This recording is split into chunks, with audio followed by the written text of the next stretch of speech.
महामुलाकात तो हो गई, लेकिन इस महामुलाकात के क्या मायने निकलेंगे, किस तरीके से जंग को रुका पाएगी, यही है सबसे बड़ा सवाल। और इस मुलाकात पर दुनिया की निगाहें टिकी हुई थी। पूरी दुनिया देखना चाह रही थी कि ट्रंप और पुतिन मिलेंगे तो क्या होगा दोनों की मुलाकातों का मंजर और क्या निकलेंगे इसके रिजल्ट। शायद यही सबसे बड़ा सवाल था जो अब भी रूस यूक्रेन जंग को लेकर लोगों के जहन में। आखिरकार इसी मकसद से ट्रंप और पुतिन मिले और दोनों ने करीब 3 घंटे तक बड़ी बैठकों का दौर किया, बड़ी बैठकें की, लेकिन इसको लेकर कोई डील पक्की नहीं हो पाई है। बैठक खत्म होने के बाद भी ट्रंप और पुतिन दोनों ने सकारात्मक संकेत तो दिए, लेकिन इन पॉजिटिव साइंस के बावजूद किसी डील को क्रैक नहीं कर पाए। दरअसल हम आपको बताना चाहते हैं, हम आपको दिखाते हैं कि आखिरकार इस डील के क्या मायने निकलते हैं, क्या हुआ इस पूरी डील में। सबसे पहले आपके लिए जानना बहुत ज्यादा जरूरी है। सबसे पहले आप देखिए,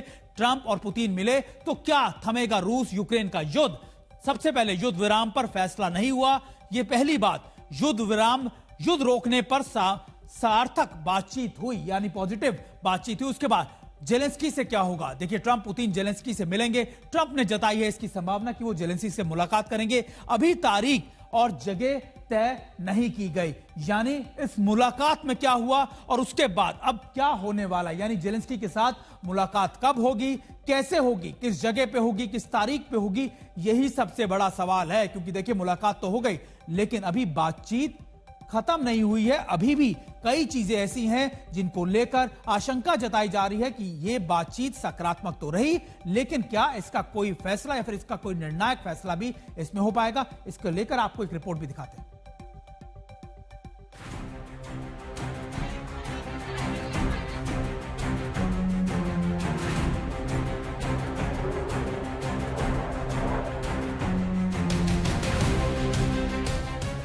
क्या 3.5 साल से जारी यूक्रेन रूस युद्ध अब खत्म होगा?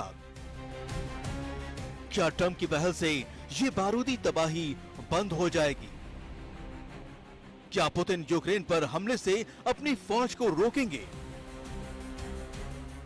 अलास्का में इन सवालों का दो टूक जवाब बेशक नहीं मिला और युद्ध विराम पर साफ साफ बात भले नहीं बनी, लेकिन संकेत सकारात्मक हैं।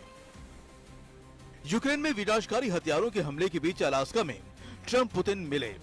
ये युद्ध रोकने की संभावनाओं और कोशिशों पर बड़ी पहल थी। दोनों में 3 घंटे की बातचीत हुई। इस मुलाकात के बाद एक भरोसे की नींव रखी गई है।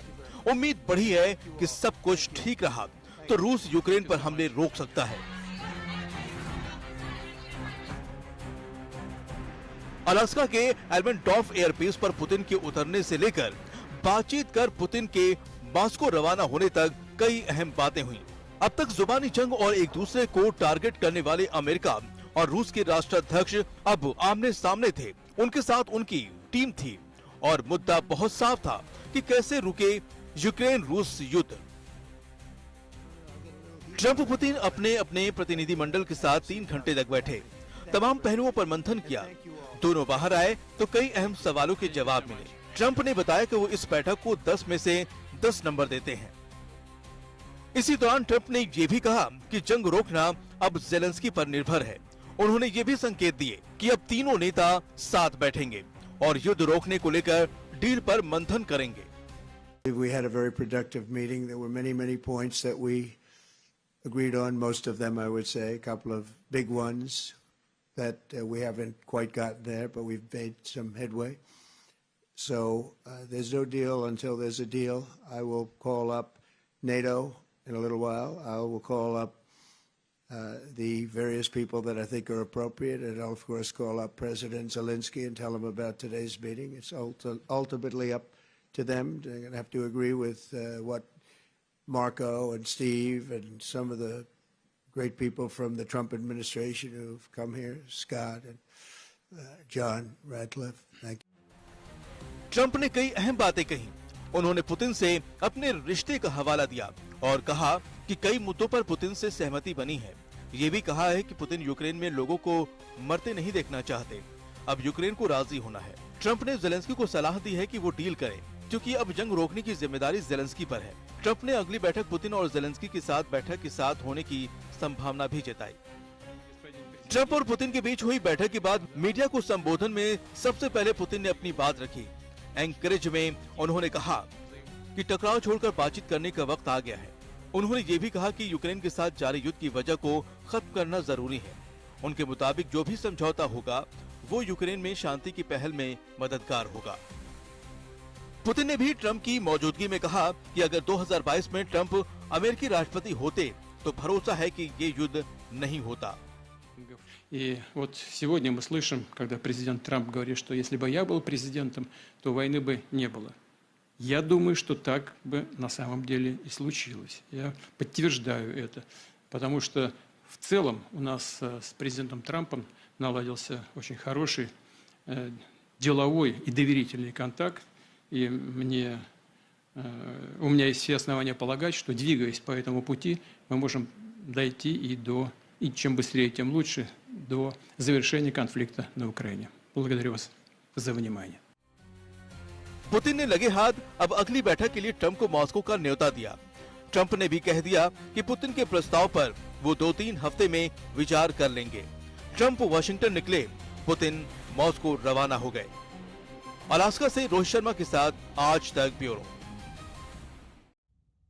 देखिए, 3 घंटे की इस बैठक के बाद डोनाल्ड ट्रंप जब मीडिया से मुखातिब हुए, उन्होंने जब बातचीत की तो उन्होंने इस बैठक को 10 में से 10 नंबर दिए। सकारात्मक बातें बताई, जो बॉडी लैंग्वेज दिखती थी वो भी बहुत ज्यादा पॉजिटिव थी। लेकिन क्या ये सारी चीजें इस युद्ध को रोकने के लिए काफी होंगी? यही सबसे बड़ा सवाल। और इस पर बातचीत करने के लिए हमारे साथ 3 खास मेहमान हमारे साथ जुड़ गए। हमारे साथ सबसे पहले आपको बताएं कि सुरेश गोयल हमारे साथ है, फॉर्मर सेक्रेटरी है विदेश मंत्रालय के अंदर। इसके अलावा lieutenant general Sanjay Kulkarni, retired former DG रहे इन्फेंट्री के। इसके अलावा हमारे तीसरे मेहमान होंगे सुशांत सरीन, जो स्ट्रैटेजिक अफेयर्स हैं, विदेश मामलों के अच्छे खासे जानकार हैं।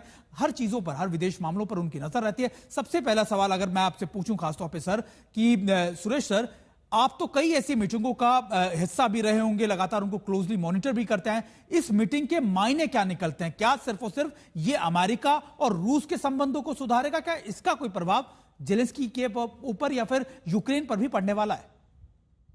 देखिए, ये तो बात सही है कि जो यूक्रेन में हो रहा है उस पर असर तो पड़ेगा। असर क्या पड़ेगा ये बात बाद में देखने की है।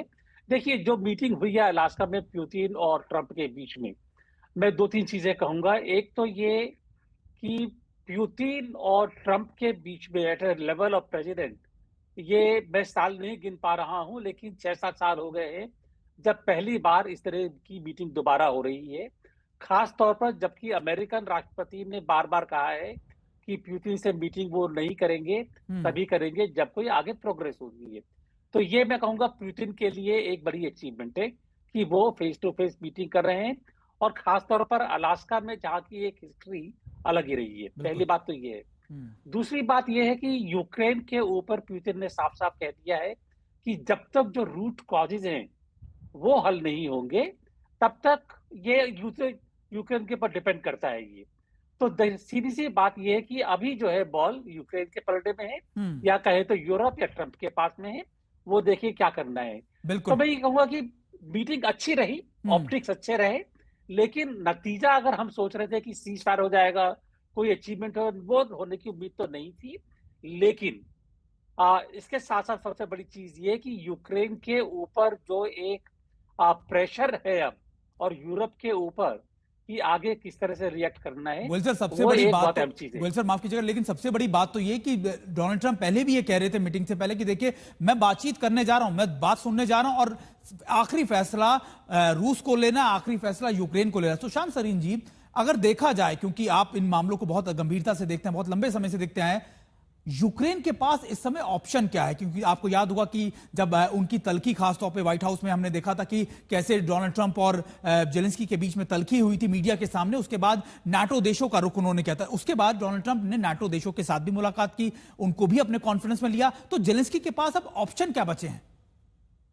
यार, ऑप्शंस कम हैं। मैं आपको ना एक चीज, ये जो सारे बातचीत चल रही थी उसमें जो ट्रंप का एक बयान था कि there is no deal until there is a deal, इसी तरीके की कोई भाषा का इस्तेमाल इन्होंने किया था जब दोहा में ये तालिबान के साथ नेगोशिएट कर रहे थे, और तालिबान को उस समय अफगानिस्तान की हुकूमत मानने को तैयार नहीं थे, और एक उसकी एक अलग तरीके की उन्होंने डिस्क्रिप्शन यूज कर रही थी, लेकिन ये सबको मालूम था कि इन्होंने तालिबान को वो सब कुछ दे दिया है जो तालिबान चाहते थे।